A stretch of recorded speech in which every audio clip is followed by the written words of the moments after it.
Hey, friend. Oh, hi, Jackie. How are you? It's so good to see your face.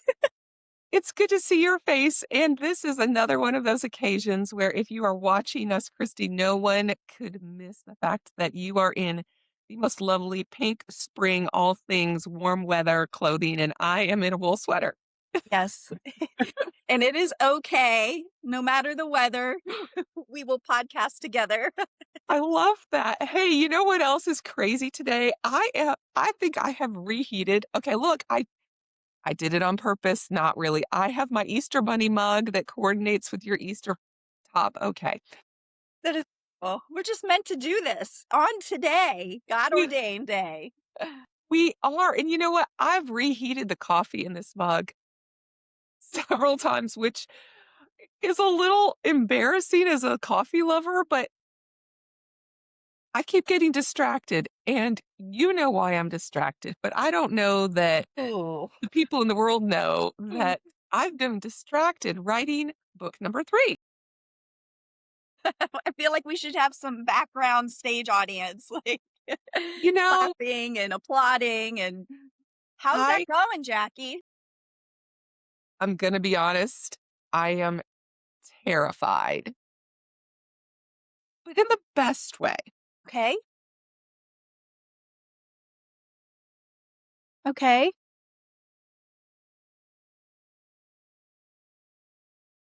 Fear for me doesn't show up the way I think it will. It's quiet and it's subtle and Okay. it sounds like, maybe I'll start Okay. The natural or human response, kind of like writing a book report back in the day of our yes, middle school, high school days, where maybe kind of waiting until you almost feel rushed yes, and you really don't enjoy the ride of what you've learned. So keep going. heard. For me, it's also, well, maybe I just need to wait until I have more clarity. Hmm. Yep, been there for that. And I guess we should tell the people that are following and listening to this podcast today that between Jackie and I, we have 2 books, 4 books, 2 books each, 4 books in summation under our belts, Yes, as creative writers yes. and authors. And we also have between in this huge circle of the 2 of us Huge circle of 2. is a theatrical production um, of a movie script that was written by one of us, which we can talk about at a different podcast, and that's fine and dandy.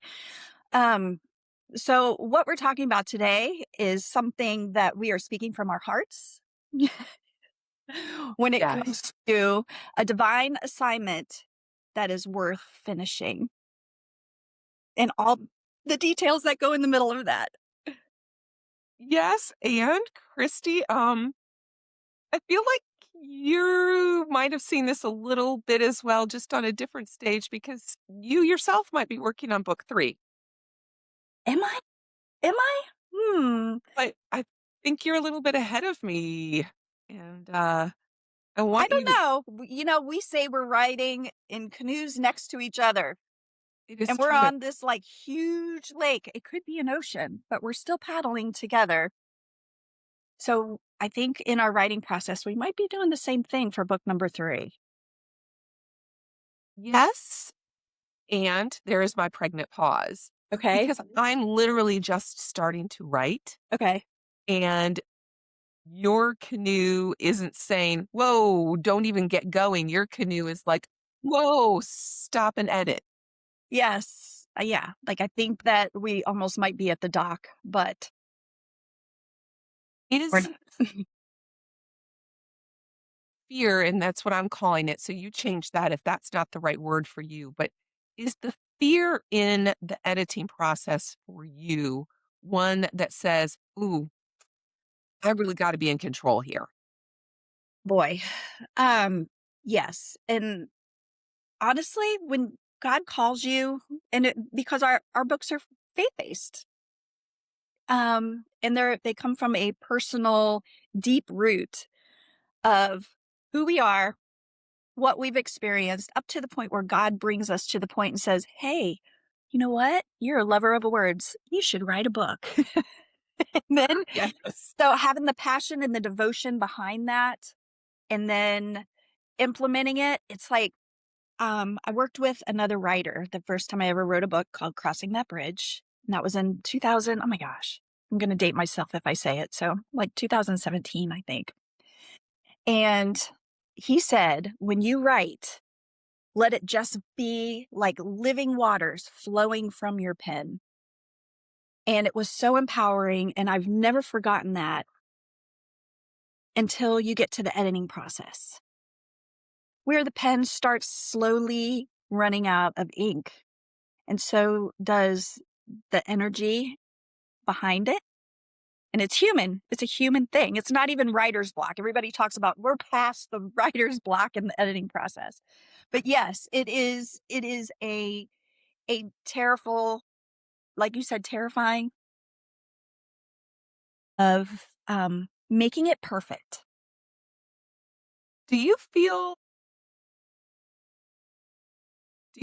that you're somewhat exposed in this? I feel like I'm somewhat exposed, and Do you mean like having it all inside and then getting it out before yourself? Or exposed as is what is to come in the final product? both, because what we're writing is asking us to tell the truth, Oh, and mm, sometimes it's a hidden truth within us that God says, "Share." yes, Even if it's not like a secret or a trauma or something, it's just a truth that God has put within us, and yes, we that's have so true. words, Yes. and, uh, John 3:21 is highlighted in my notes here, and it says, "Whoever does what is true comes to the light." And so when I'm pausing before I begin to write, or you're pausing because you want the edits to be good and true, Mm, where is God bringing the light there? wow. It's a very good question. I think it, as much as we want to shine the light on God in everything that He calls us to do, Mm. when it involves us, I I feel like that this is maybe where the vulnerability idea comes because the light kind of has to come back here and highlight. And I'm kind of like, I'm just the writer. Me? Little old me? Exactly, exactly. And what I am completely known for is self-sabotage. Not everybody knows that until just now, which keeps me from really getting to experience God's best. And the fact that I'm very aware of that allows me to push. It allows me to push myself because God's got more for me. He's like, "No, my daughter, you keep coming this way." And so that's why when I'm trying to finish in these edits, I'm literally finding distractions and I'm noticing that it's me that's succumbing to that. And I want God to say, "Well done." That's the end goal, right? That's the end goal where a project, somebody on earth says, "Oh my gosh, that really spoke to me." But I know that it's for the Lord, right? And then I'm supposed to be working as though I'm working for the Lord. But then in my human flesh, here I am, all of the things. You know what, Christy? I think deep water thought here that the goal isn't to get rid of the fear. The goal isn't to get rid of the noise. It's to recognize it Mhm. because the world is noise and the world will cast fear upon you Gladly, it will. gladly. And I usually you're the one that's got all the great Bible verses. I'm just going to hijack you today Please do. because fear often shows up right alongside calling. Mm, And First Corinthians 2, verse 3 says exactly that. I came to you in weakness and fear. wow. So maybe me pausing to start the writing because I'm like, oof, or you finding the distractions that cause you to pause in the editing. Yes. I always want to understand. So why am I afraid? Again, maybe that's not the question. Maybe it's Mm, what is the fear telling me? okay. Because fear doesn't disqualify you. It doesn't disqualify me. Right. It's an invitation to rely on God. It's so true. That is so good. That was the drop mic moment just there. We have to rely on the Lord. And I feel so many times fear loves to step in when we think we're trying to fix something, and we're kind of not capable on our own of doing that. And I keep thinking, in every process that we do, in every project, in every writing, in every facet of life, God is refining us.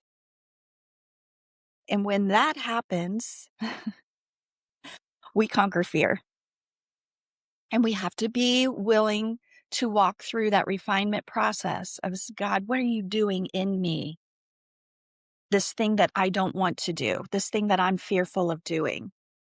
And God's like, you know what? Your job is to walk it out and not try and figure that out. That you put it in my hands and let me fix it. Let me edit it. Let me help you conquer that fear. Because in what it really is, oh, boom, is we are collaborating with God in every feeling that we have, in every assignment that we have, in every journey, in every trial and triumph we go through. We're literally collaborating with God if we allow that. And so why should we fear? Why should we fear when we recognize that God is truly with us on every single thing? Christy, I love that so much. And are you okay if I throw in something that I've never thrown in before, which is a very Catholic point of view? Yes. I love your perspective. I love it. I cherish it. It's refreshing. So spill So it. Spill it, girl. I want to share a story that our priest shared this past week. Mm, And he himself could not remember the source. So I'm quoting a priest who couldn't remember the person that he was quoting. But as you were talking about collaborating, this was brought to mind, and it's such a profound collaboration. Um, Mary said yes. When the Archangel Gabriel came to her and said, hey, I've got this opportunity. My Protestant upbringing just assumed, well, of course she said yes, because God chose Mary and God knew. So, of course, Mary said yes, because she was God's perfect choice. And what else could she do or would she do? okay. Pick in the block. What the priest pointed out was that when when Gabriel put this opportunity in front of her, envisioned that the whole host of heaven was waiting there with bated breath. Is she going to say no? On the edge of their seats, is she going to say yes? Wow. Because it wasn't a given. And the reason we know that it wasn't a given is because Adam and Eve were perfect. Mm, They were perfect creatures in the perfect yes. space of perfect earth in the Garden of Eden. And they said no. Mm, We cannot assume a yes, even when it's divine appointment. wow. We are all required, just like you said, Christy, we are given the opportunity to say yes and collaborate with God. We are required to make a choice. Yes. Wow. What if that collaboration, I'm just I know like, you got me all verklempt, but it's so good because this is where the speak happens. This is where the shift happens. what if the yes isn't profound? What if it's small? What if it's just me writing one honest paragraph? Yes. Or you saying, one small yes to tuning out the world for 30 minutes today. Because Mary was afraid. And the Bible tells us she was like, "What the heck is this?" Yes. Could you even imagine the fear and trembling of a 12 to 13-year-old girl when the Archangel Gabriel is like, "Hey, You can't can I even. have a sec?" Right. You Right. and what I wanna leave with our audience, and I want you and I to start there, is that fear isn't a sign that you are not ready. Wow. Yes.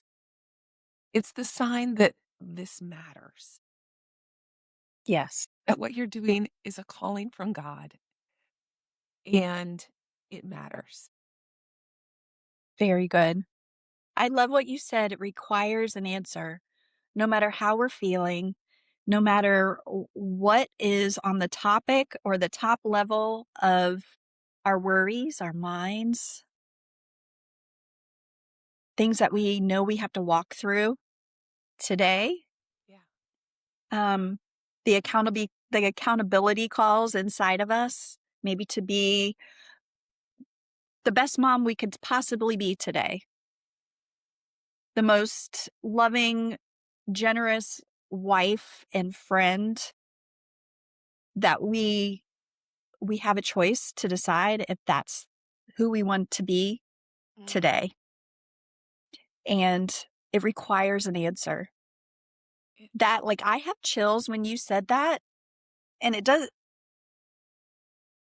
just makes me pause so much. This is me being very authentic and vulnerable, because we do have a responsibility that is Right. greater than our feelings, and if we act on it, then what?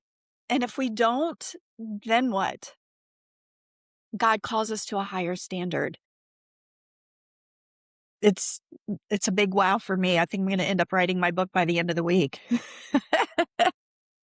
You know what the beauty of it is now, Christy, as we're both a little teary, and I'm not quite as teary because I've already cried a lot of the, "Oh my gosh," tears about this.